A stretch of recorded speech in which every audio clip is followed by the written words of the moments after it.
El área sanitaria de Ourense Beriño Barco registra una nueva subida de contagios, casos activos y hospitalizados. Según los datos actualizados este martes por Sanidade, los casos activos en Ourense suben a 2086, después de notificarse 72 nuevas infecciones.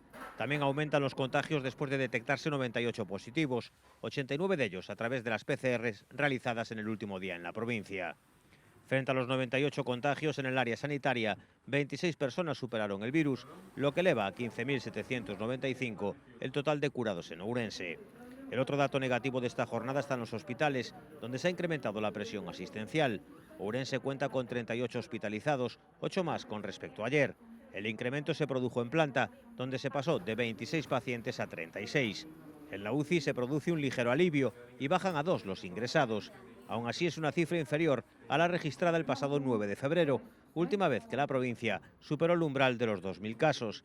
En esa ocasión los hospitales atendían a 171 personas, casi un 82% más que los hospitalizados en este momento. En cuanto a las pruebas diagnósticas, en la última jornada se realizaron en Ourense 640 PCRs.